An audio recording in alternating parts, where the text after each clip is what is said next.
Éxodo capítulo 39 en sus Biblias, Éxodo capítulo 39. Uno de los eventos que más está llamando la atención de las personas el día de hoy es algo que sucederá el 7 de mayo, bueno, iniciará el 7 de mayo. Estoy hablando de la cónclave donde la Iglesia Católica estará seleccionando el siguiente papa. Y se juntarán los cardenales de la iglesia para escoger el siguiente líder religioso de la iglesia católica. Y pensaríamos que en ese grupo deberían estar algunos de los hombres más religiosos, más santos, más piadosos de la humanidad. Pero tristemente, por lo menos no siempre ha sido así. Uno de los papas más pues famosos por malo, por decir así, fue el Papa Alejandro VI, que murió en el año 1503.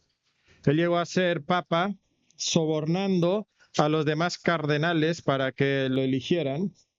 Cuando llegó al papado, puso a sus familiares en los puestos más importantes de la Iglesia Católica, asesinó a sus rivales, se quedó con sus propiedades y además era muy conocido que tuvo múltiples hijos con múltiples amantes, y esto que se supone que los sacerdotes católicos pues no deben de casarse ni tener relaciones sexuales y todo eso pues del Papa. Y pudiéramos señalar la Iglesia Católica y decir, oh, mira lo malo que es la Iglesia Católica, pero ese no es el punto. El punto es simplemente destacar que muchos de nosotros podemos ser religiosos, dar cierta apariencia, pero que esa apariencia diste mucho de la realidad. Cuando las fuerzas militares de Estados Unidos ejecutaron a Osama Bin Laden, se llevaron su computadora. Cuando piensas en Osama Bin Laden, piensas en una persona religiosa, una persona del Islam, alguien muy ferviente en su religión, al grado que estaba dispuesto a matar y a morir por su religión. Pero ¿sabes lo que encontraron en la computadora de Osama Bin Laden? Cientos de videos e imágenes pornográficos.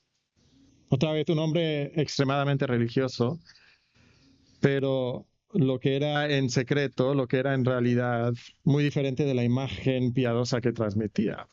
Otra vez podemos señalar el Islam y decir, mira lo malo que es el Islam, pero no tenemos que ir muy lejos de nosotros mismos, de nuestras propias iglesias evangélicas, y seguramente muchos de nosotros de inmediato podemos pensar en pastores conocidos, famosos, reconocidos internacionalmente, incluso que recientemente se han destapado cosas acerca de sus vidas, escándalos, hipocresía, pecado, lujuria. Una imagen de piedad, una imagen de santidad, pero una realidad muy diferente. Y el punto no es señalar, el punto es identificar una condición que todos nosotros padecemos. Y es nuestra condición humana como pecadores que impide que nosotros nos acerquemos a Dios. Esa es una condición que todos nosotros padecemos. Esa condición humana tiene, creo que, dos aspectos. El aspecto de nuestra pecaminosidad. Somos pecadores, pecamos. A veces lo tapamos, pero en secreto somos pecadores. A veces tiene que ver con nuestra debilidad humana. Piensa en la debilidad humana de Moisés, que no le permitía ver toda la gloria de Dios. ¿Se acuerdan? Dios tuvo que ponerle la roca, taparle con su mano, dejar que su gloria pasara y luego solamente revelar las espaldas de su gloria. ¿Por qué? Porque si Moisés veía la gloria completa de Jehová, su debilidad humana lo hubiera consumido. Esa es nuestra condición y lo hemos visto una y otra vez a través del libro de Éxodo. El hombre no puede acercarse a Dios. No puede acercarse a Dios porque es pecador, porque es débil. Ahora, Dios es un Dios de misericordia y de amor. Entonces, hemos visto a través del libro de Éxodo que Dios se ha revelado para salvación, consagración y comunión. Ese es el mensaje que hemos destacado en Éxodo. Dios se revela poderosamente para salvar a su pueblo y sacarlo de Egipto con esas plagas maravillosas. Los lleva al monte Sinaí, donde entran en un pacto con Dios, se consagran con Dios. Y luego Dios les da leyes que ellos deben de seguir si quieren vivir en la presencia de Dios. Muchas de esas leyes que hemos estado estudiando en el libro de Éxodo tienen que ver con el tabernáculo, ¿verdad? Lo hemos visto una y otra vez. Hay muchos capítulos en Éxodo. Éxodo 25 al 31 se dan instrucciones tras instrucciones tras instrucciones acerca de cómo debe ser el tabernáculo. Y luego, para colmo, llegamos a los capítulos 35 al 40 y Moisés repite casi palabra por palabra esas instrucciones que a nosotros se nos hacen extremadamente tediosas. Si estás leyendo la Biblia en un año, el Antiguo Testamento, un año, llegas a estas secciones y es como que... y los leemos y bueno, no hay mucho ahí que decir, no sabemos por qué lo dice, pero cuando la Biblia dice algo es importante y cuando lo repite significa que es todavía más importante. Incluso nosotros repetimos las cosas que son importantes, ¿verdad?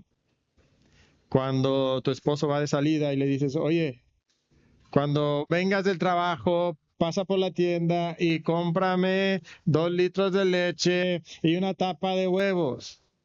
Y luego cuando va de camino a la casa, le marcamos por teléfono, bueno, ustedes, las mujeres, le marcan y le dicen, recuerda, compra 2 litros de leche y una tapa de huevo. ¿Por qué? Porque es importante, porque lo necesitas. Y la repetición, especialmente la repetición tan extendida, capítulo tras capítulo tras capítulo, está enfatizando la importancia de lo que está sucediendo en esos momentos, porque en los capítulos 25 al 31 da la instrucción y en los capítulos 35 al 40 explica cómo lo hicieron. ¿Cómo lo hicieron? ¿Por qué es tan importante esto? ¿Por qué? Porque esto es lo que va a permitir que Dios viva en medio de Israel. Que Israel tenga la presencia de Dios con ellos. Y eso es lo más importante que nosotros pudiéramos tener en nuestra existencia. No hay tema más importante. Que Dios more con nosotros. Eso es sumamente importante. Y ¿sabe lo que vamos a encontrar en este capítulo? Que se va a enfatizar una y otra vez. Se va a enfatizar la precisión con la que Moisés y la nación de Israel obedeció los mandamientos de Dios. Lo vemos de entrada. Mira el primer versículo. De azul, púrpura y carmesí. Estamos en el capítulo 39, versículo 1. De azul, púrpura y carmesí hicieron las vestiduras del ministerio para ministrar en el santuario. Asimismo, hicieron las vestiduras sagradas para Aarón. Y noten esa última frase. Como Jehová lo había mandado a Moisés. Este capítulo se va a enfocar principalmente en las vestiduras del sumo sacerdote. Casi todo un capítulo sobre ese tema. Dijimos, ¿qué más da? No, esto es importante. Porque así Dios mora con el hombre. Es importante notar la precisión con la que ellos van a hacer lo que Dios dice. Van a hacerlo exactamente como Jehová lo había mandado a Moisés. Mira el versículo 5, por favor. El versículo 5. ¿Cómo termina el versículo 5? Como Jehová lo había mandado a Moisés. Mira el versículo 7, por favor. ¿Cómo termina el versículo 7? Como Jehová lo había mandado a Moisés. Mira el versículo 21. ¿Cómo termina el versículo 21? Como Jehová lo había mandado a Moisés. Mira el versículo 31. ¿Cómo termina el versículo 31? como Jehová lo había mandado a Moisés. Mira el versículo 32. Así fue acabada toda la obra del tabernáculo de reunión, e hicieron los hijos de Israel como Jehová lo había mandado a Moisés, así lo hicieron. Mira el versículo 42. En conformidad a todas las cosas que Jehová había mandado a Moisés, así hicieron los hijos de Israel toda la obra. Y mira el versículo 43. Y vio Moisés toda la obra, y aquí que la habían hecho como Jehová había mandado, y los bendijo. 8 veces en este capítulo dice casi exactamente lo mismo. Entonces, hermanos, una pregunta. ¿Qué crees que Dios quería que nosotros entendiéramos de este capítulo? Lo que Dios quiere que nosotros entendamos de este capítulo es que tenemos que obedecer meticulosamente a Dios. Es el primer punto de nuestro sermón el día de hoy. Y los puntos el día de hoy van a ser un poquito largos, ¿ok? Todos. Este es el punto. Dios nos ha dado instrucciones. Dios nos ha dado instrucciones. Y esas instrucciones permiten que nosotros vivamos en la presencia de Dios. Y nosotros tenemos que obedecer esos mandamientos de manera meticulosa,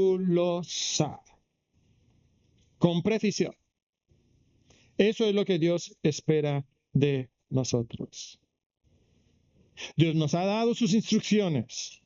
Y si nosotros queremos vivir en la presencia de Dios, si nosotros queremos tener la bendición de Dios sobre nuestra vida, nosotros tenemos que obedecer de manera meticulosa, con precisión, con atención a detalle, haciendo exactamente como Jehová nos ha mandado que hagamos. Eso es lo que Dios pide del hombre que va a vivir en su presencia. ¿Y qué tenemos en el capítulo? La descripción de cómo Israel obedeció meticulosamente a Dios. Lo vemos aquí, mira lo que hacen aquí. Y no vamos a ir así versículo por versículo porque pues son muchos detalles y no acabaríamos, pero los vamos a ir mencionando. Tengo aquí una imagen de cómo sería el sumo sacerdote y los elementos o la mayoría de los elementos que se mencionan aquí. Empieza el capítulo mencionando el efod. El efod era como una especie de delantal de múltiples colores que llevaba el sumo sacerdote. Y tenía incluso pequeñas láminas, tiras de oro que formaban parte del efod, que hacía que resplandeciera en la luz cuando las personas lo miraban. Y esto era algo extremadamente llamativo en esa cultura, cómo lo habían hecho. Eso lo describen los versículos 2 y 3. Y en el versículo 5 nos menciona que se amarraba el efod con un cinto. Ahí por la cintura del sacerdote se amarraba el efod. Y luego el efod venía amarrado en la parte de arriba con unas hombreras. Y en esas hombreras habían 2 piedras, una piedra en cada hombro de ónice. Y en esas piedras de ónice estaba grabado el nombre de las 12 tribus de Israel. 6 tribus en un hombro y 6 tribus en otro hombro. Ahí estaban los nombres de esas tribus. ¿Por qué ponían esos nombres sobre sus hombros? Porque el sacerdote va en representación del pueblo delante de Dios. Es su función llevar el pecado del pueblo delante de Dios y hacer expiación por ese pecado. Y si hubiera duda de esto, lo vemos luego en el efod, en el pectoral. Los versículos 8 y 9 describen el pectoral, que era una pequeña placa que tenía sobre su pecho, que tenía 4 hileras de piedras preciosas. Y en cada una de estas piedras venía grabada el nombre de las tribus. Un nombre en una piedra del pectoral.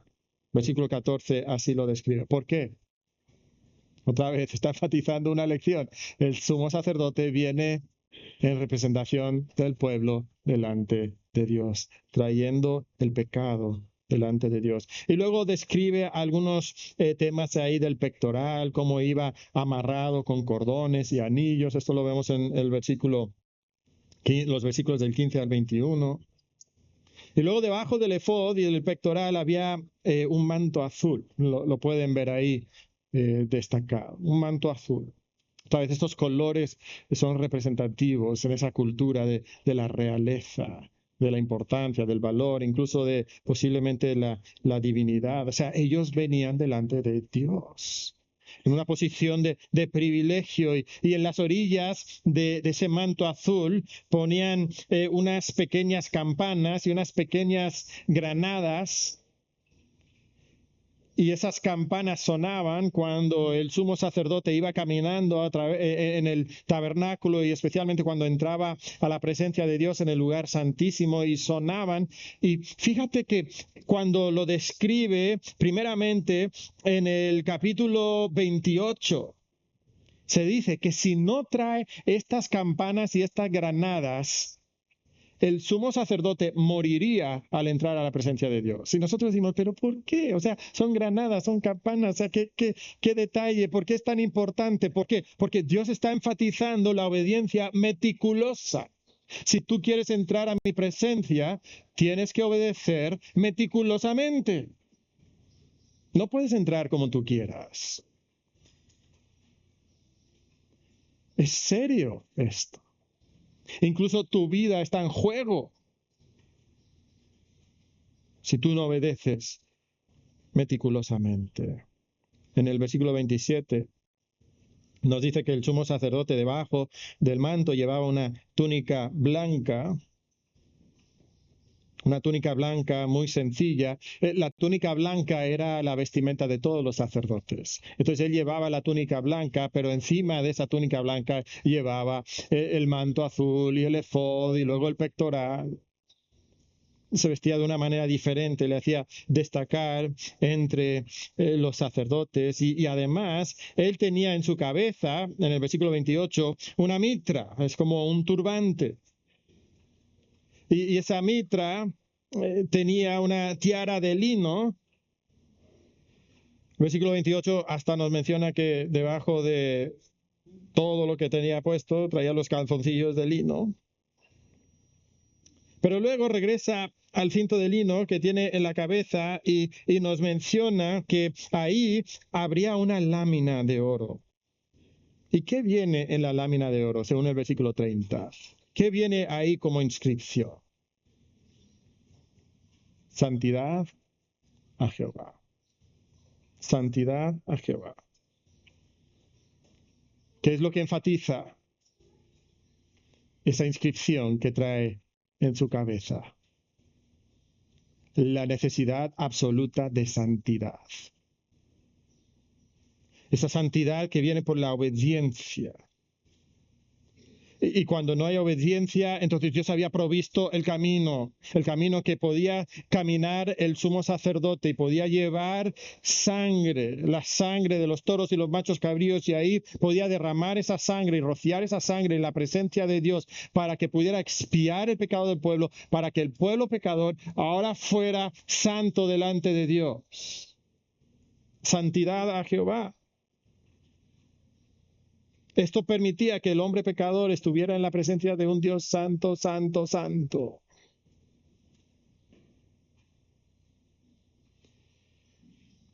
¿Y cómo termina toda esa sección? Los versículos del 1 al 31 hablan de la vestimenta. Y termina con esa frase que ya hemos dicho, como Jehová lo había mandado a Moisés. Y luego en los versículos 32 al 43 tenemos un resumen de todo lo que se ha hecho en los capítulos 35 al 39. Como si no fuera suficiente la repetición, ahora lo vuelve a repetir. Todavía más. Y menciona el tabernáculo con su estructura, versículo 33, las cubiertas del tabernáculo en el 34. Menciona el arca del pacto con la tapa, que era el propiciatorio. Y es ahí en el propiciatorio, recuerden que se manifestaba la gloria de Dios, la gloria chequina, el resplandor visible de la gloria de Dios. Ahí está. Eso lo vemos en el 35. Luego menciona los muebles del tabernáculo, la mesa para el pan de proposición, la menorá, el candelero con 6 brazos, bueno, 3 en cada lado y el central. Entonces, 7 lamparillas que venían en la parte superior que iluminaban el tabernáculo.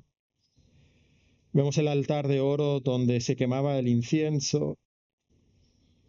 Eso lo vemos en los versículos 36 al 38. Luego en el 39 menciona el patio del tabernáculo. Ahí está el altar de bronce. Ahí está la fuente, el lavacro, donde ellos se lavaban al ofrecer los sacrificios. Versículo 40, las cortinas exteriores con su estructura. Versículo 41, cierra de nuevo mencionando las vestiduras del sacerdote. ¿Y qué es lo que se enfatiza? Versículo 42, en conformidad a todas las cosas que Jehová había mandado a Moisés. Así hicieron los hijos de Israel toda la obra. ¿Cuál es el punto de este capítulo? Ya lo hemos dicho. Dios ha dado instrucciones que permiten que el hombre viva en la presencia de Dios. ¿Y qué requiere del hombre? Obediencia meticulosa. Requiere, exige, pide de nosotros obediencia meticulosa. Y vemos aquí algo hermoso. Israel obedece de manera meticulosa y crea un tabernáculo que era maravilloso, que era realmente atractivo. Las personas llegaban al tabernáculo y estaban impresionadas por su hermosura. A veces creo que nosotros tenemos la idea de que Dios está peleado con la hermosura. En parte porque vemos catedrales de iglesias católicas y cosas así, y son tan lujosas, y decimos, uy, no, pues eso no agrada a Dios. Realmente Dios no está peleado con la hermosura. El tabernáculo fue hermoso, la ropa del sumo sacerdote era hermoso, era costoso, con esas piedras preciosas y todo lo que traía. El templo, más adelante, el templo de Salomón iba a ser maravilloso. Personas venían de largas distancias para ver el templo que había creado. El templo de Herodes también sería un templo espectacular, una de las construcciones más grandes del mundo antiguo. Sería llamativo, las personas se quedarían impresionadas por eso y no hay nada de malo en lo hermoso, en lo simbólico, porque toda esa hermosura debía apuntar a la majestuosidad de Dios. Ahora, en todo eso, muchas veces el hombre se queda fascinado por la hermosura física y se olvida que esa hermosura física debería de apuntar a una hermosura espiritual, al carácter de Dios. Y es increíble que se hayan olvidado de esto, porque el sumo sacerdote literalmente traía plasmado en la frente lo que a Dios realmente le importaba. ¿Qué es lo que realmente le importaba a Dios? La santidad. Santidad a Jehová. Eso es lo que realmente importaba a Dios. Pero tenemos una tendencia humana nosotros de quedarnos impresionados por cosas físicas y olvidarnos de las cosas espirituales, enfocarnos en lo exterior y olvidarnos de lo interior. Y esto es exactamente lo que le sucedió a Israel. Israel se olvidó de esto. Se olvidó de esto. Y empezó a obedecer a Dios solamente de una manera externa, una manera superficial. Y podían decir, mira, estamos cumpliendo con Dios. Pero sus vidas no eran vidas de santidad. Todo ese rito, todas esas leyes, todo ese sacrificio que se hacía en el tabernáculo solamente debía de llevarlos a vivir una vida de santidad real en el día a día. Eso es lo que Dios pedía de ellos, pero no hubo eso. ¿Sabe lo que Dios quería? Lo que Dios quería de ellos era una santidad verdadera. Eso es lo que Dios quería. Y esa santidad verdadera vendría cuando ellos obedecían radicalmente a Dios.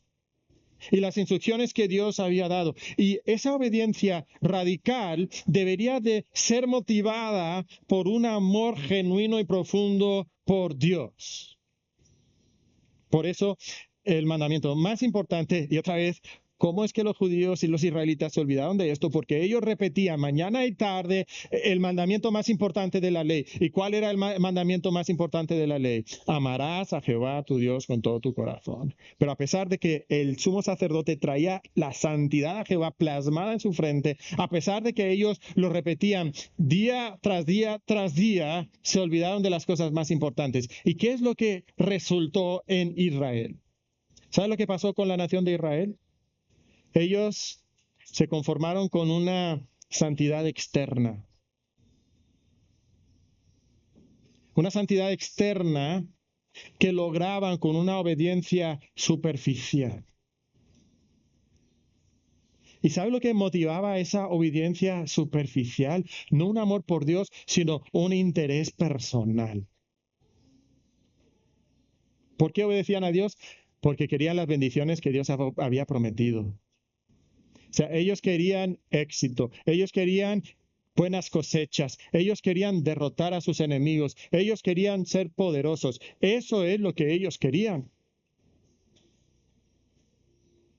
No había un amor por Dios. Entonces ellos pensaron que si yo puedo obedecer de manera superficial y tener una santidad externa, entonces lograré quizás como que engañar a Dios, quizás.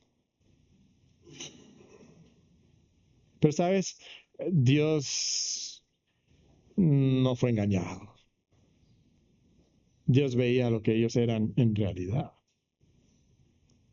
Y aunque ellos cumplían con el rito en el tabernáculo, y ahí estaba el sumo sacerdote vestido exactamente como Moisés había pedido, haciendo los sacrificios en el templo, en el tabernáculo, exactamente como la ley decía, ellos eran personas hipócritas que daban una apariencia, pero su día a día era otra. En Miqueas, capítulo 6, los versículos 6 al 8, Dios le reclama esto. Inicia con una pregunta: ¿con qué me presentaré ante Jehová y adoraré al Dios Altísimo? Me presentaré ante Él con holocaustos, con becerros de un año. Luego viene la respuesta sarcástica: ¿se agradará Jehová de millares de carneros o de 10,000 arroyos de aceite? Daré mi primogénito por mi rebelión, el fruto de mis entrañas por el pecado de mi alma. O sea, tú no vas a impresionar a Dios con tus ritos religiosos. ¿Qué es lo que Dios pide de ti? Mira el versículo 8. Oh hombre, Él te ha declarado lo que es bueno. ¿Y qué pide Jehová de ti? Solamente hacer justicia y amar misericordia y humillarte ante tu Dios. Eso es lo que Dios pide.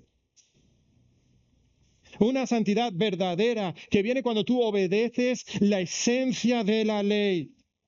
No cuando tú cumples con algunas cosas superficiales.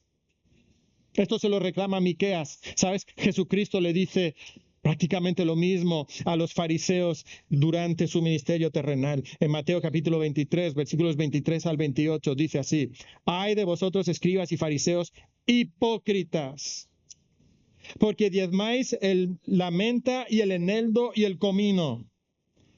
Los detalles de la ley, esos los cumplía.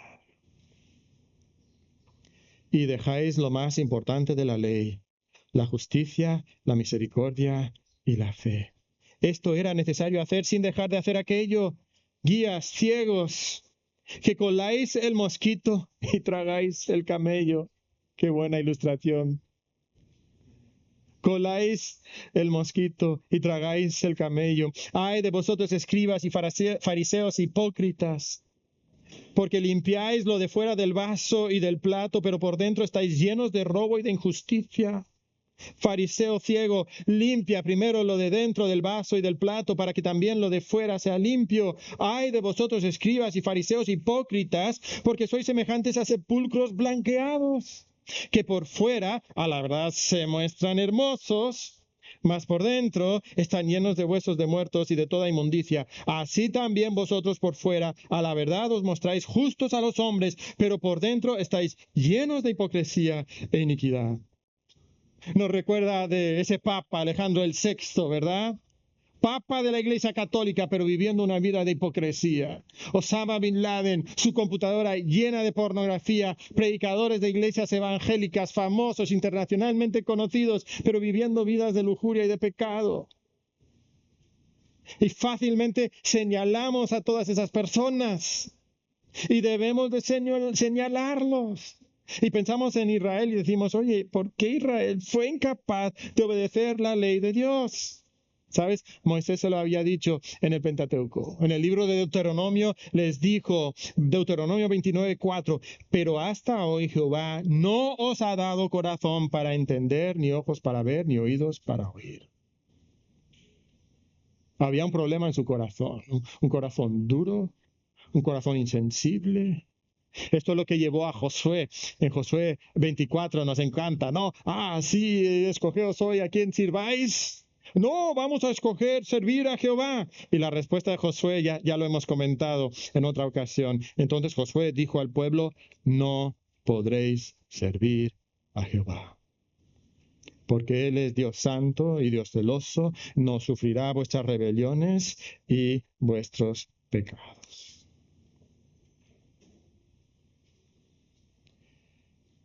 Empezamos a señalar con el dedo a otras personas y nos olvidamos de que nosotros también tenemos la misma tendencia. Nosotros también somos iguales. Nosotros no podemos obedecer a Dios.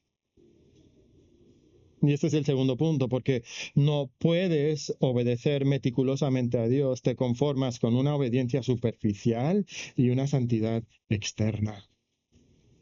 Sí, es muy fácil señalar a todos esos pastores que han caído, es muy fácil señalar al Papa y a Osama Bin Laden, es muy fácil apuntar el dedo a los demás, pero hermanos, nosotros también corremos el mismo peligro y vivimos de la misma forma.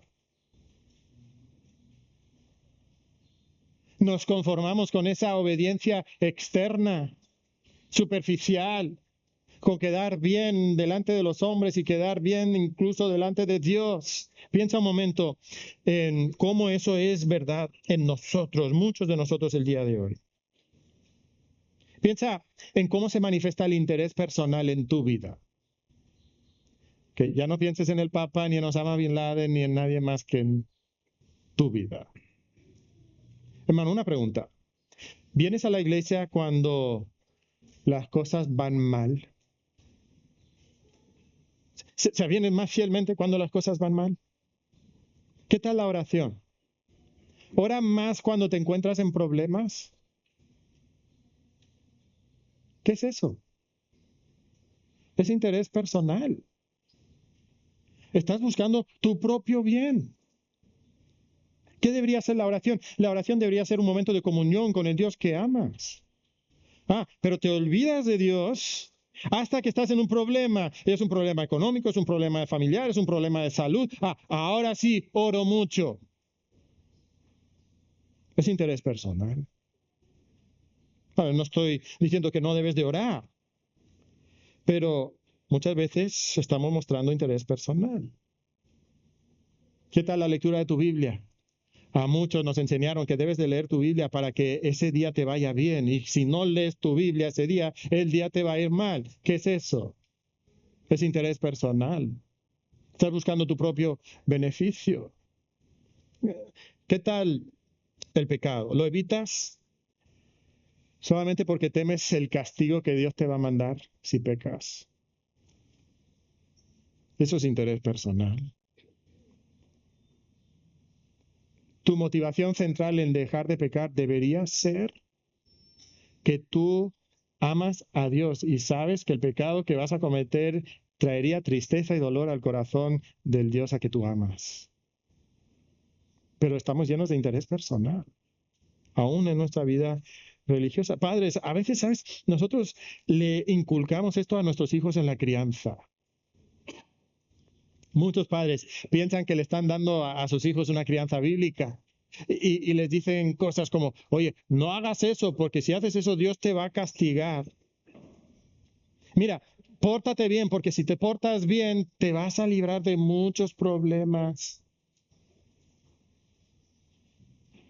Y puede ser que eso es cierto, pero la motivación más poderosa debería de ser el amor a Dios. Eso es lo que deberíamos de inculcar en nuestros hijos, que amen a Dios, que estén maravillados por Dios y que busquen servir a Dios. Eso es lo que debería de motivarlos. Sí, Dios nos da bendiciones maravillosas cuando obedecemos, pero las bendiciones maravillosas no son la motivación principal, es el carácter maravilloso del Dios a quien nosotros amamos y servimos. Esa es la motivación principal. Padre, incúlcale eso a tus hijos. Incúlcale eso a tus hijos cuando los crías. Hay interés personal. ¿Sabes? También hay obediencia superficial. Aquí estás cada domingo.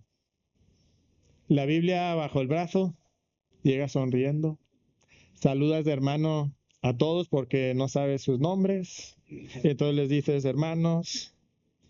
Te pones ahí, cantas, quizás hasta cantas fuertes. Y piensas que por dedicarle a Dios 3 horas de tus 168 horas en la semana, piensas que entonces eres un buen cristiano. Que Dios debe estar contento conmigo. Y hay esta clase de obediencia superficial que nos lleva a una santidad externa solamente. Dice, hermano, esto es como muy fuerte. Hermano, ¿eres diferente en la iglesia a lo que eres fuera de la iglesia? O sea, ¿cómo eres en tu casa? ¿Lo que tú ves en televisión refleja la santidad de Dios o no? ¿Cómo le hablas a tu esposa y a tus hijos? ¿Da evidencia del carácter de Cristo? ¿O estás más reflejando las obras de la carne? ¿Justificas tu enojo? ¿Usas la ley del hielo? ¿Sabes lo que es la ley del hielo? Es un corazón no perdonador y amargado. Eso es lo que es la ley del hielo. Esa no es una estrategia bíblica para manejar con problemas. Pero nosotros lo practicamos continuamente en el trabajo. Mentimos, robamos, somos flojos. Y digo, bueno, es que todo el mundo es así, entonces no pasa nada. Y no reflejamos una santidad genuina y verdadera. Nuestras conversaciones con otras personas, ¿cómo son? Están llenas de temas impíos, bromas de doble sentido. A veces no son cosas malas, pero revelamos las prioridades de nuestro corazón con lo que hablamos con los demás. O sea, hablamos de las cosas que nos importan, hablamos del dinero y hablamos de nuestra comodidad y hablamos de nuestras vacaciones y hablamos de nuestro equipo de fútbol y hablamos de nuestros hijos y hablamos de nuestra carrera y hablamos de nuestra carrera y hablamos de nuestro carro. ¿Y cuándo hablamos de Dios? De la abundancia del corazón habla la boca. ¿Cuándo hablamos de Dios? Tu relación con Dios. No lees la Biblia. Pero si haces el estudio para el grupo pequeño, entonces Dios estará contento conmigo. Pues no lees tu Biblia. No oras. Y si oras, es porque tienes problemas materiales y problemas personales. Y oras acerca de eso, pero no tienes realmente comunión con Dios. Toda la semana casi no piensas en Dios. No recuerdas ni reflexionas sobre los sermones que escuchaste en la iglesia. ¿Por qué? Porque estás obsesionado con tu situación económica, con tu reputación, con tu comodidad personal y no amas realmente a Dios. Y luego ni hablar de las cosas que nosotros hacemos en secreto donde nadie nos ve, las conversaciones, los mensajes que enviamos en nuestro teléfono, las páginas que vemos, los videos que vemos. Pero el domingo aquí estoy. Hola, hermano, ¿cómo está? Muy bien, hermano, bendecido. Y nos hemos conformado con una santidad superficial. ¿Sabes lo triste de esto? Las personas que más nos conocen se están llenando de cinismo porque ven nuestra vida, ven la cara que damos en la iglesia y ven cómo somos en la casa y notan la diferencia y llena el cinismo. Pero lo más triste es que aquel que nos conoce perfectamente sabe cómo somos y no le engañamos. Y Él no está satisfecho con tu santidad superficial. Él no está satisfecho con esa obediencia externa que tú das. Niños, jóvenes que están aquí, ¿sabes? Ustedes corren un peligro muy especial en este aspecto. ¿Por qué? Porque están creciendo en un hogar donde desde niños les están enseñando las cosas de Dios. Y sería muy fácil para ustedes poner una fachada solamente, aprender a acoplarse, a moldarse en lo externo solamente. Y que tus papás estén contentos contigo porque, mira, obedece, mira, va a la iglesia, no nos da muchos problemas. Y entonces tú estás muy bien en lo externo, en lo que se ve, en lo visible, pero no hay realmente un corazón de amor por Dios. No hay una relación con Dios. Y lo que Dios quiere de nosotros es que nosotros tengamos esa relación con Él. Y tú como niño, tú como joven deberías estar cultivando eso. Esto no es para adultos, esto es para ti como niño, es para ti como joven. Y sabes, hay una hipocresía que acecha a todo niño y joven que crece en una casa, en un hogar cristiano. Y tú tienes que vigilar en contra de eso. Y tienes que cultivar tu relación personal con Dios.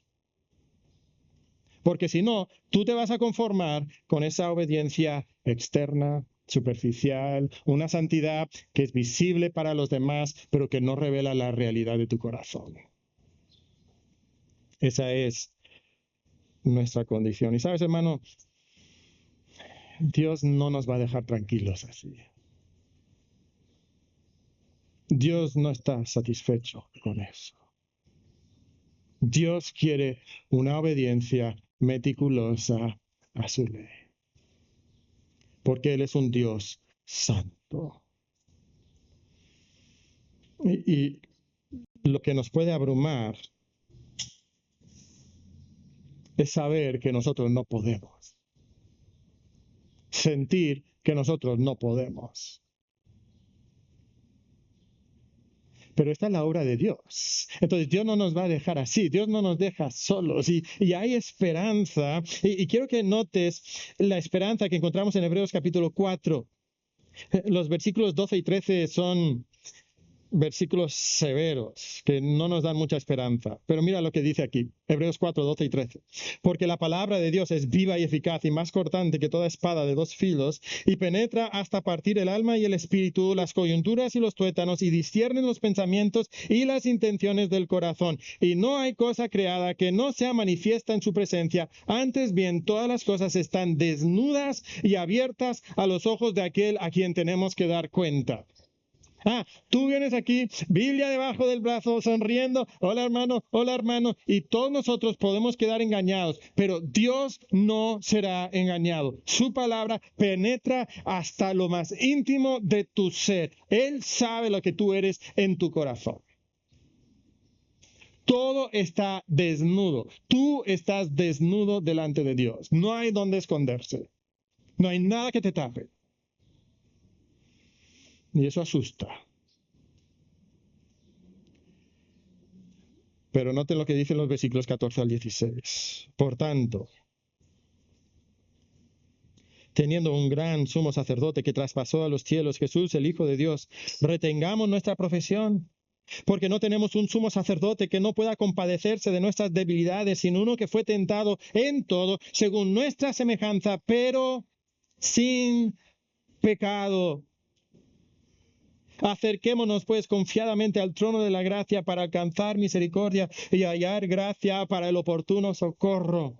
Es verdad, hermano, tú no puedes obedecer a Dios meticulosamente. Tú no puedes vivir en santidad delante de Dios. Dios sabe lo que tú eres en tu interior.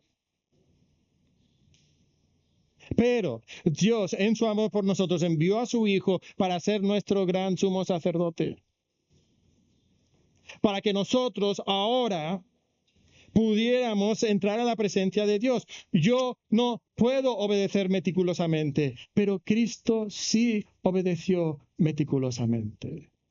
¿Notaste ahí en el pasaje? Fue tentado en todo como nosotros, pero sin pecado. Sin pecado. Y Cristo vivió una vida de justicia perfecta para que nosotros pudiéramos tener el perdón de Dios, pudiéramos tener la santidad de Dios, para que la justicia de Dios fuera acreditada a nuestra cuenta. Y quizás tú estás aquí el día de hoy y tú crees que tú te puedes acercar a Dios basado en tus méritos, en tus buenas obras, en tu obediencia a Dios. Tú piensas que eso es lo que te va a ganar la bendición y el favor de Dios, y quizás incluso lo que te va a ganar la salvación. Pero, amigo, tú no puedes ganar la salvación con tu obediencia. Nunca podrás obedecer así a Dios. Nunca.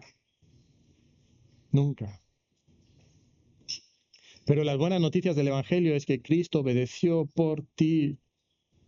Y no solamente obedeció por ti, Él murió por ti, fue sepultado y resucitó al tercer día para que todo aquel que se arrepiente de sus pecados y pone su fe en Jesucristo pueda tener el perdón de Dios y así ser santo delante de Dios. Ahí está la esperanza.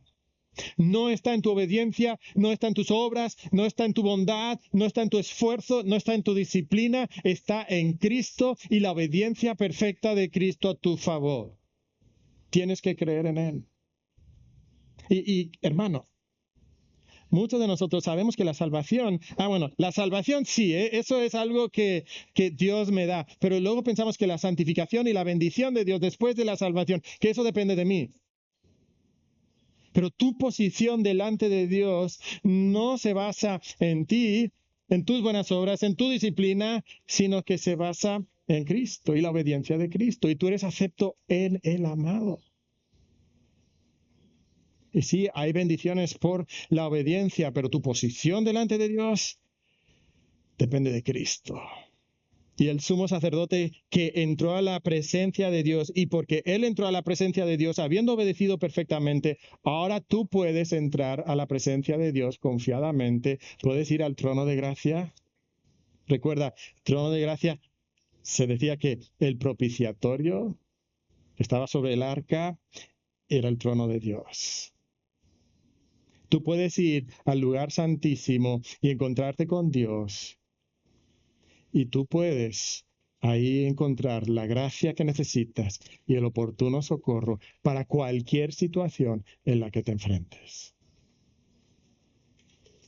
Esto es lo que Dios está haciendo. Dios está obrando de esta forma.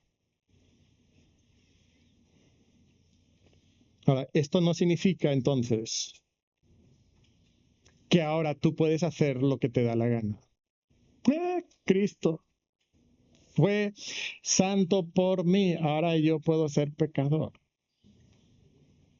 No fue el propósito. ¿Crees que Cristo murió sobre la cruz para pagar por tus pecados para que tú puedas seguir disfrutando el pecado? No, ¿qué es lo que quiere de ti? Santidad, obediencia meticulosa. Y dices, pero hermano, me acabas de decir que no puedo. Entonces, ¿qué esperanza? Bueno, ahora sí podemos obedecer a Dios. ¿Por qué? Hay dos partes de esta respuesta. La primera parte es que a través del sacrificio de Cristo por nosotros, no solamente Él nos perdonó nuestros pecados, pero también transformó el corazón. ¿Te acuerdas cuál era el problema de Israel? Dios no les había dado corazón. ¿Sabes cuál es nuestro problema? Que no tenemos el corazón para obedecer a Dios, pero en nuestra conversión Él nos da un nuevo corazón. Un nuevo corazón para que ahora nosotros podamos obedecer a Dios. Regresamos a Hebreos. Hebreos 9, 13 y 14. Porque si la sangre de los toros y de los machos cabríos y las cenizas de la becerra rociada a los inmundos santifican para la purificación de la carne, cuanto más la sangre de Cristo, el cual mediante el Espíritu Eterno se ofreció a sí mismo sin mancha a Dios, limpiará ¿qué? Vuestras conciencias. O sea, no limpia la carne, limpia ¿qué? La conciencia, el hombre interior, limpia nuestra conciencia de obras muertas. ¿Para qué? Para que ahora sirváis al Dios vivo. Lo que antes no podíamos hacer, ahora sí lo podemos hacer. ¿Por qué? Porque la sangre de Cristo es una mejor sangre que la sangre de los toros y machos cabríos. No solamente limpia la carne, pero limpia la conciencia, limpia el corazón. Y ahora nosotros tenemos un corazón diferente. Ahora sí podemos servir a Dios. Pero sabes, hay una parte todavía más importante de este rompecabezas. Ok, en la salvación transforma nuestro corazón, pero también en la salvación hay algo nuevo que Dios hace. El Antiguo Testamento lo anuncia. Y lo anuncia en forma de un nuevo pacto. Y en el libro de Jeremías, capítulo 31, quiero que, sé que estamos leyendo muchos pasajes, hermanos, pero esto es glorioso. Mira lo que dice Jeremías. He aquí, que vienen días, dice Jehová, en los cuales haré nuevo pacto con la casa de Israel y con la casa de Judá, no como el pacto que hice con sus padres el día que tomé su mano para sacarlos de la tierra de Egipto, porque ellos invalidaron mi pacto, aunque fui yo un marido para ellos, dice Jehová. Pero este es el pacto que haré con la casa de Israel después de aquellos días, dice Jehová. Daré mi ley en su mente y la escribiré no en tablas de piedra, sino la escribiré en su corazón, y yo seré a ellos por Dios, y ellos me serán por pueblo. ¿De qué trata el libro de Éxodo? Dios salvando, consagrando y luego teniendo comunión con su pueblo. Ellos siendo pueblo de Dios y Dios siendo su Dios.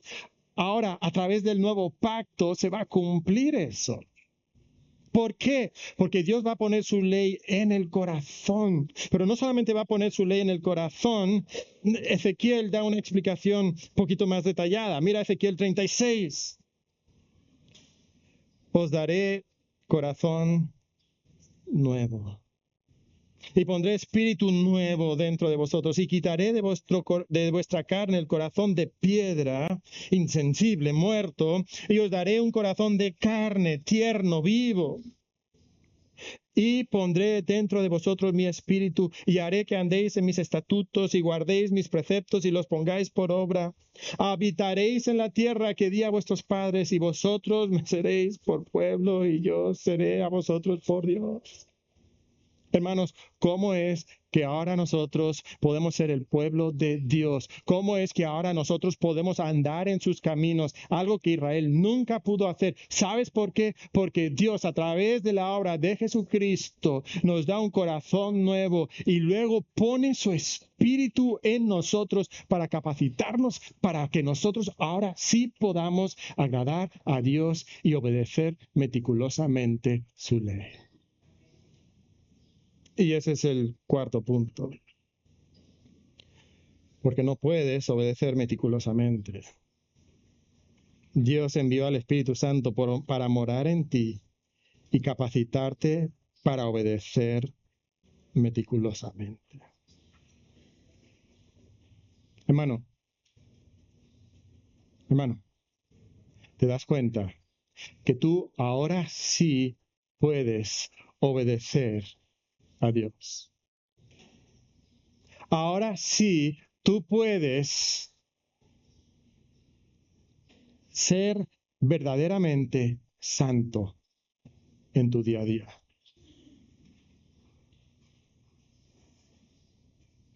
Tú puedes agradar a Dios. tú puedes tener victoria sobre la tentación. Y sabes, no vamos a ser perfectos aquí en la tierra, pero porque el Espíritu Santo mora en tu interior, tú tienes el poder para vivir en santidad y en victoria y obediencia. Ahora, la justicia a la que la ley apuntaba, tú la puedes experimentar en tu día a día.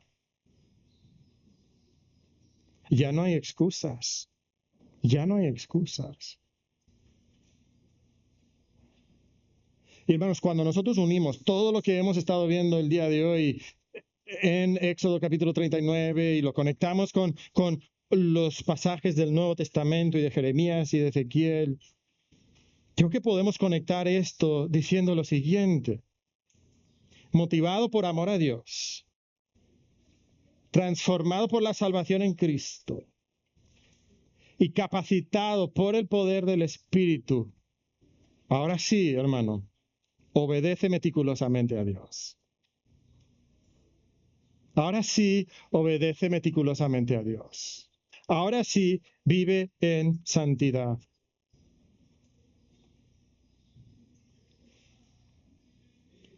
Te estoy preguntando algo ahora mismo, hermano. ¿Qué pecados estás excusando? ¿Qué pecados tú dices, no puedo? Algunos dirán, ¿sabes qué? Yo nunca podré dejar de enojarme, es que así soy. Yo nunca podré dejar de discutir con mi esposo. Yo nunca podré dejar de gritarle a mis hijos. Mentira. Tú puedes obedecer meticulosamente a Dios, porque tienes el Espíritu Santo morando en ti, porque Cristo ha transformado tu corazón y ahora, motivado por amor, tú puedes obedecer y vivir en santidad. Algunos piensan, mira, yo nunca podré leer la Biblia de manera consistente todos los días. Mentira, tú puedes obedecer meticulosamente a Dios. Algunos pensarán, ¿sabes qué? Yo nunca podré vivir en pureza sexual y se han rendido en esa batalla. Mentira, tú puedes vivir en pureza sexual porque tienes el Espíritu Santo morando en ti, tienes su poder para darte victoria. Algunos dicen, ¿sabes qué? Yo nunca podré dejar las sustancias nocivas. Es que tengo una adicción al tabaco, al alcohol, a las drogas. Nunca podré dejar esas cosas. Mentira. Si eres hijo de Dios, tienes el Espíritu Santo de Dios morando en ti y lo puedes dejar. Algunos dicen, ¿sabes que yo nunca podré superar la amargura? Es que lo que me hicieron mis padres, lo que me hizo tal persona, lo que yo sufrí aquí en esta situación, nunca lo podré superar. Mentira. Mentira. Tienes el Espíritu Santo morando en ti. Tú puedes vivir en santidad, tú puedes obedecer meticulosamente a Dios, tú no tienes por qué vivir en derrota, tú tienes el Santo Espíritu de Dios y hay poder en el Espíritu Santo porque tú ahora eres templo del Espíritu Santo.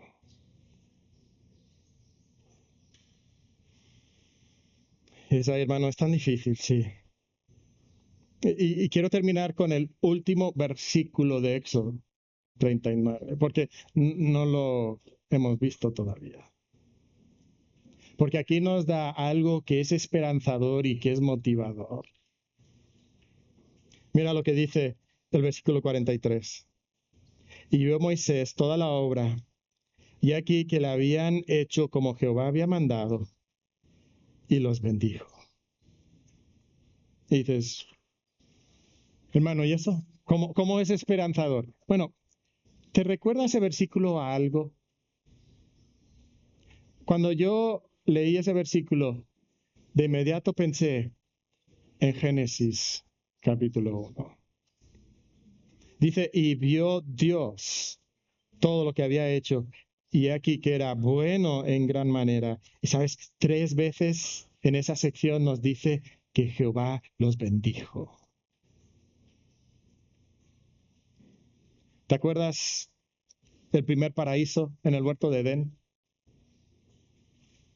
Algunos han dicho que en el tabernáculo se estaba volviendo a crear un paraíso parecido a Edén.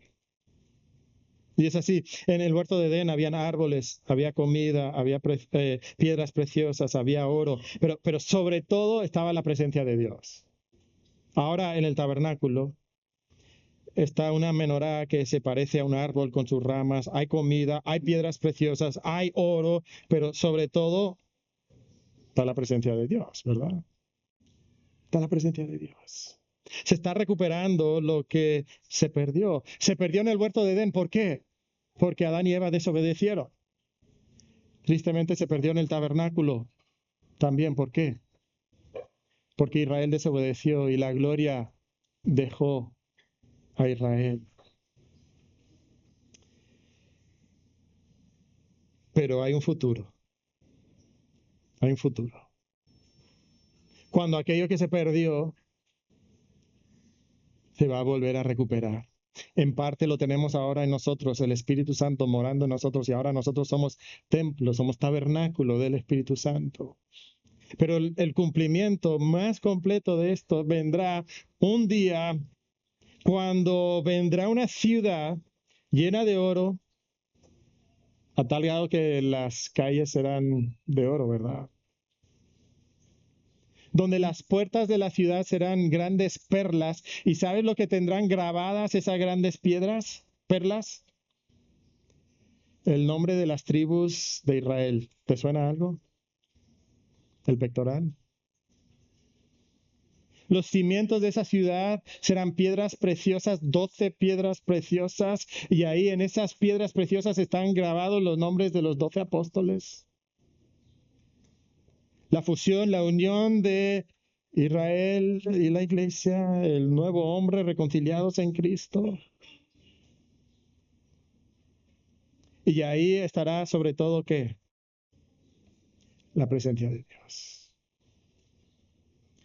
Apocalipsis 21 nos dice, vi un cielo nuevo y una tierra nueva, porque el primer cielo y la primera tierra pasaron y el mar ya no existía más. Y yo, Juan, vi la santa ciudad, la nueva Jerusalén, descender del cielo de Dios, dispuesta como una esposa ataviada para su marido, y oí una gran voz del cielo que decía, he aquí el tabernáculo de Dios con los hombres, y él morará con ellos, y ellos serán su pueblo, y Dios mismo estará con ellos como su Dios.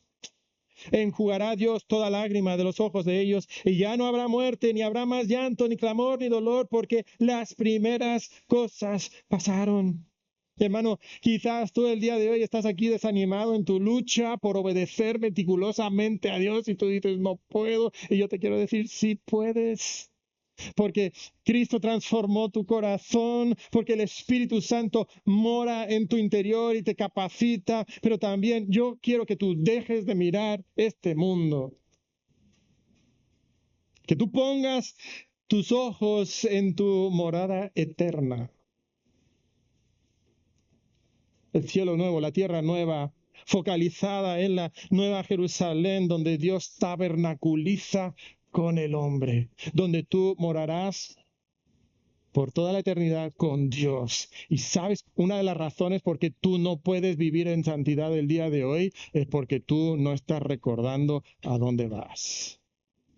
Tú solo estás pensando en hoy. Tú solo estás pensando en tus deseos ahora. Tú solo estás pensando en tu comodidad terrenal. Tú solo estás pensando en lo que estás viviendo en esta tierra. Pero este mundo no es tu hogar. Eres peregrino aquí. Tú vas a la nueva Jerusalén, a la nueva tierra, al cielo nuevo. Tú vas a morar ahí por toda la eternidad. Y hermano, hay una motivación poderosa cuando tú recuerdas eso. Cuando tú no vives para este mundo, sino que tú vives para esa ciudad eterna.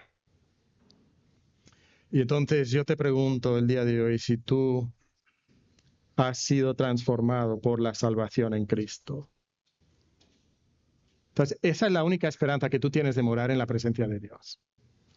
¿Entiendes eso? Es la única esperanza. Tú no te puedes ganar el favor de Dios, solamente creyendo en Cristo. Pero si has creído en Cristo, te hago esta pregunta. ¿Has o estás obedeciendo meticulosamente a Dios en el poder del Espíritu? ¿O te has conformado con una obediencia superficial, externa? A veces intentamos obedecer a Dios en nuestras propias fuerzas y no funciona. Tienes que obedecer en el poder del Espíritu. Y luego te pregunto si tienes un vivo anhelo de vivir en la presencia de Dios, en la ciudad de Dios. Hermano, ese es tu destino. Si tú eres hijo de Dios, ese es tu destino. El mundo no es tu hogar. Pero vive anhelando esa ciudad. Vamos a orar. Padre, te damos gracias porque aún esos detalles minuciosos del tabernáculo y de las vestiduras del sacerdote son parte de una magna historia de la cual nosotros somos parte.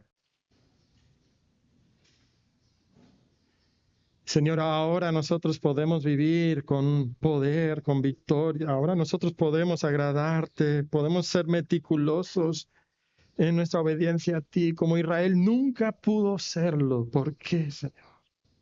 Por Cristo. Y por el Espíritu de Cristo que mora en nosotros. Padre, te pido que no nos conformemos con una obediencia superficial y una santidad externa, sino ayúdanos a darte una obediencia meticulosa, motivada por nuestro amor por ti, porque hemos sido transformados por Cristo, porque tenemos el poder del Espíritu capacitándonos. Ayúdanos, Padre. En nombre de Cristo. Amén. Toma un momento para reflexionar sobre estas preguntas. Pedirle a Dios que te dé su poder para vivir en obediencia meticulosa.